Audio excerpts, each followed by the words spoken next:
예수님은 이제 무리들에게 붙잡혀서 대제사장의 공관으로 끌려가십니다. 체포에 이은 신문과 재판과 그리고 판결, 이러한 유대의 사법 절차가 진행이 되죠.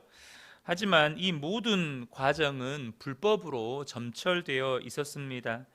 유대교의 법전인 미시나에 따르면 중요한 판결은 반드시 낮에 해야 하고 명절에는 못하게 되어 있습니다. 그러니까 그들 스스로가 그들이 만든 법전을 어기고 있는 것이죠. 피고인에게는 변호권을 보장해야 했고 또 선고는 신문과 동일한 날에 내릴 수가 없었습니다. 이건 역시 그들은 어기고 있는 것이죠. 또 예수에 대한 신문과 재판은 이 대제사장의 직권 남용이었고 또 이 사내들인 공회의 횡포와 폭력이었습니다. 그저 그들이 예수님을 죽이기로 일방적으로 결의를 했기 때문에 그것을 지금 어떻게든 관철시키기 위한 이런 불법적인 행동이었죠. 베드로는 멀찍이 따라가면서 이 모든 과정을 목격하게 됩니다. 대제사장을 비롯해 사내들인 이제 공회 의원들이 한데 모여서 예수님을 신문하는데, 신문하려면 증거와 증인 확보가 필요하잖아요. 근데 이게 갑작스럽게 이루어진 일이다 보니까 증인들을 충분히 확보하지도 못했고 그 증언을 서로 입맞추지도 못하다 보니까 그 증언들이 서로 중구난방인 거예요. 똑같은 사건에 대해서도 증언을 하는데 각자의 증언들이 너무너무 다른 거죠. 그래서 제대로 쓸만한 증언을 찾지를 못했습니다. 이에 대제사장이 이제 신문을 하는데 예수님은 자신의 정체성을 숨김없이 드러내십니다. 한편 베드로는 예수님이 예고한 대로 닭이 2번 울기 전에 예수님을 3번 부인하죠. 오늘의 이 말씀 속에서 우리에게 주시는 교훈이 뭘까 함께 좀 나누었으면 좋겠습니다. 종교 지도자들은 예수님을 죽일 권한이 총독에게 있고 또한 종교적인 문제로는 예수님을 죽일 수 없다는 것을 알고 있었습니다. 그래서 이들은 이제 편법을 쓰는 거죠. 이 메시아라고 하는 단어 속에는 예수님이 다윗의 자손이라고 하는 의미가 함축되어 있습니다. 그러다 보니까 다윗은 누구입니까? 이스라엘의 왕이고 다윗의 후손은 이스라엘의 왕이 될 거라는 이 요소를 정치적인 반역으로 엮어서 예수를 고소해서 이 반역자의 사형 제도였죠. 이 십자가형. 그러니까 이 십자가형은 아무에게나 내리는 게 아니라 당시 로마 사회에서 반역을 일으키는 죄인들에게 내렸던 사형 형벌 중에 하나였습니다. 그럼 이렇게 반역죄로 묶어서 예수님을 십자가에 못 박아 죽이려고 했던 거죠. 이 계획을 완수하기 위해서는 예수님이 메시아라는 자백이 필요합니다. 사람들이 여러 증거로 신문하고 이 신문이 이제 다양한 사람들의 서로 중구난박식의 증언이 이 증거가 되지 못하니까 대제사장이 단도직입적으로 묻습니다. 네가 하나님의 아들 메시아냐? 60절 61절에 대제사장이 가운데 일어서서 예수에게 물어 이르되 너는 아무 대답도 없느냐? 이 사람들이 너를 치는 증거가 어떠하냐 하되 침묵하고 아무 대답도 아니하시거늘 대제사장이 다시 물어 이르되 내가 찬송받을 이의 아들 그리스도냐? 종교적인 의미로 묻는 것이지만 예수님이 스스로가 메시아라고 자백을 하게 되면 이제 그것을 정치적인 것으로 묶어서 이제 총독에게 고소할 계획이었던 거예요. 예수님은 이 모든 것을 다 알고 계셨습니다. 자기가 메시아라고 말하면 이것을 정치적인 요소로 묶어서 총독에게 고소해서 자기를 십자가에 못 박아 죽일 거라는 것을 예수님이 다 알고 계셨습니다. 더구나 그렇게 사랑했던 제자들은 다 예수님을 버리고 도망쳤고 또 지금 남몰래 따라온 베드로는 곧 자신을 부인할 것입니다. 그럼에도 불구하고 예수님은 제자들을 원망하지 않으셨고 사람들의 겁박에 위축되거나 기죽지도 않으셨습니다. 그저 당당하게 자신이 참 메시아이심을 증거했습니다. 종교 지도자들의 살해 의도를 알았지만 그 길을 가는 것이 하나님의 뜻이라는 것을 알았기 때문에 죽는 그 길 위에 예수님은 당당히 서 계셨습니다. 오늘 이 장면은 우리가 하나님의 뜻에 순종하기 어려운 이유들이 들어 있습니다. 왜 우리가 하나님의 뜻에 순종하기 어려울까요? 하나님의 뜻에 순종하는 길이 가장 먼저는 고난의 길일 때가 많기 때문입니다. 높아지는 길이기보다는 낮아지는 길이고, 부와 명예를 얻고 나 자신이 높아지기보다는 나를 부인해야 하고, 내가 죽어져야 하고, 또 내려놓아야 하고 포기해야 하는 길이기 때문입니다. 또한 그 순종의 길이, 하나님의 뜻에 순종하는 길이 사람들에게 박수와 갈채를 받는 길이 아닐 때가 많기 때문이죠. 도리어 사람들로부터 비난과 조롱과 반대를 당할 때가 참 많습니다. 그런데 예수님은 하나님의 뜻이기에 그것이 십자가를 지고 죽는 길인 것을 아심에도 불구하고 그 길 위에 당당히 서서 자신이 메시아이심을 밝히십니다. 이것을 정치적으로 묶어가지고 총독에게 고소해서 예수님을 이제는 십자가로 못 박아 죽게 하려고 하시는 의도도 알지만 자신의 신분과 정체성을 드러내세요. 62절에 보면 예수께서 이르시되 내가 그니라 인자가 권능자의 우편에 앉은 것과 하늘 구름을 타고 오는 것을 너희가 보리라. 여러분, 저는 저와 여러분이 하나님의 뜻을 따라가는 그 길 위에 서 있다고 믿습니다. 물론 우리가 때로는 넘어지기도 하고 때로는 실패하기도 합니다. 순간순간 하나님의 말씀에 불순종하기도 합니다. 그러나 여러분, 저와 여러분이 예수님이 하나님의 뜻을 따르는 그 길 위에서 당당하셨습니다. 사람들은 예수님을 죽이겠다고 아우성쳤고, 사람들은 예수님을 희롱하고 조롱하고 비웃었고, 예수님을 어떻게 해서든지 죽이려고 그렇게 몸부림쳤지만 예수님은 하나님의 뜻을 따르는 길 위에서 당당하셨습니다. 그러므로 저와 여러분이 하나님의 뜻에 순종하는 그 길 위에서 당당하시기를 축복합니다. 하나님의 뜻에 순종하는 그 길을 포기하지 마시기를 축복합니다. 하나님의 뜻에 목숨도 아끼지 않고 순종하셨던 예수님이 하나님의 뜻에 순종하려고 하는 저와 여러분을 응원하신다는 것입니다.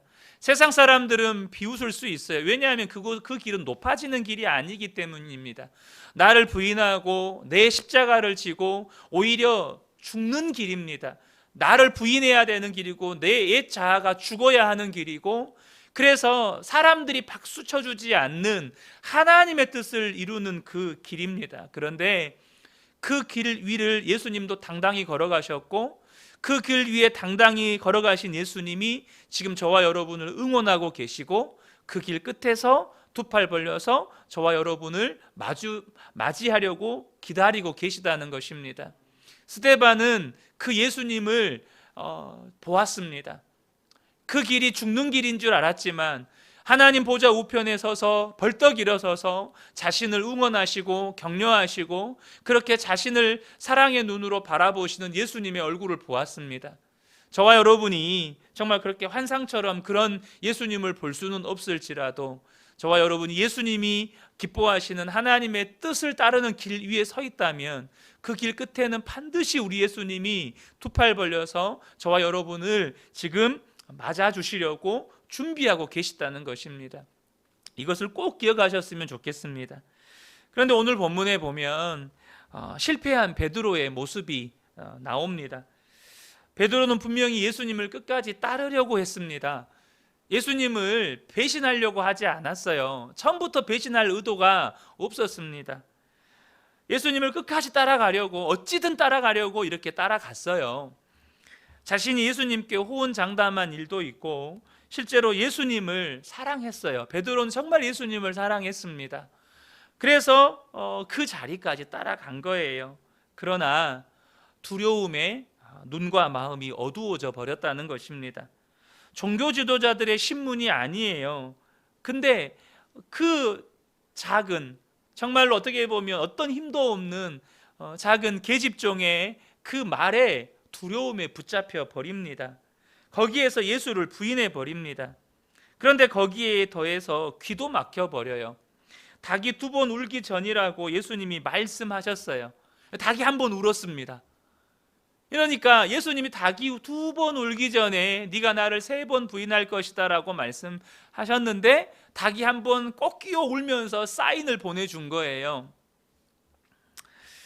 닭이 1번 울었을 때 베드로는 상황을 모면하는 데만 정신이 팔려서 예수님이 하신 예언의 증거를 놓쳐버립니다. 만일 그가 닭의 첫 울음소리를 제대로 들었더라면, 가정이긴 하지만 닭의 첫 울음소리를 듣고 예수님이 하신 말씀을 기억했더라면 그 상황을 어떻게 바꿀 수는 없었겠지만, 베드로가 공경에 처하는 상황을 바꿀 수는 없었겠지만 3번 부인하는 것까지는 가지 않았을지도 모릅니다. 여기에서 우리에게 먼저 주는 첫 번째 교훈은 뭐냐면, 내 마음을 무엇이 사로잡느냐가 우리의 판단력이나 우리의 선택과 결정에 지대한 영향을 끼친다는 것입니다. 베드로는 그 순간에 두려움의 마음이 사로잡혀 버렸습니다. 두려움의 마음이 사로잡혀 버리니까 상황 판단이 안 되는 거예요. 또 올바른 분별력이 안 생기는 거예요. 또 주님이 뭘 말씀하셨는지 기억도 안 나는 거예요. 두려움뿐이겠습니까? 여러분, 저와 여러분이 인생을 살아가다 보면 두려움뿐만 아니라 우리의 마음을 죄악된 마음이나 혹은 육신적인 어떤 감정들이 우리의 마음을 사로잡을 때가 참 많습니다. 두려움이 우리 마음을 사로잡을 때가 있고, 혹은 근심과 염려가 우리 마음을 사로잡을 때가 있고, 혹은 어떤 상황이나 환경 때문에 분노가 내 마음을 사로잡을 때가 있고, 우리 마음을 그렇게 무언가가, 어떤 부정적인 감정들이 우리 마음을 사로잡을 때가 있습니다. 그러면 어떻습니까? 당장 분노의 감정이 내 마음을 사로잡으면 내 입술에 말이 막 나갑니다. 자녀들에게나 아내나 남편에게 입술의 말에 절제가 없이 말이 막 나갑니다. 그것이 상대방의 마음, 상대방의 감정에 얼마나 상처를 주는지 이런 건 판단할 겨를도 없어요. 그냥 막 나갑니다. 두려움이 사로잡힐 때 베드로가 어떻습니까? 예수님이 뭘 말씀하셨는지 기억도 안 납니다. 무엇을 선택해야 되는지 분별력이 안 생깁니다. 자신이 지금 무슨 말을 하고 무슨 선택을 하고 무슨 결정을 했는지 도무지 분간도 안 되고 그냥 막 두려움에 쫓겨서 그냥 아무 말이나 그냥 막 나오는 겁니다. 그리고 나중에 정신이 차려졌을 때는 자기가 정말로 돌이킬 수 없는 선택과 결정을 했다는 것을 깨닫게 되는 거죠. 사랑하는 성도 여러분, 지금 여러분의 마음이 무엇에 지금 영향을 받고 계시는지를 한번 보시면 좋겠습니다.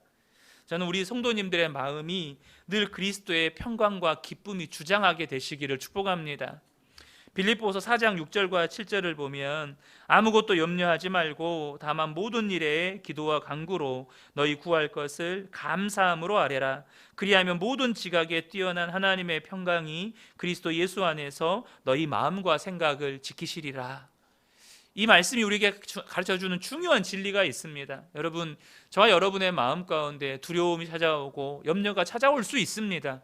그때는 여러분 모든 것을 멈추시고 주님 앞에 간구하십시오.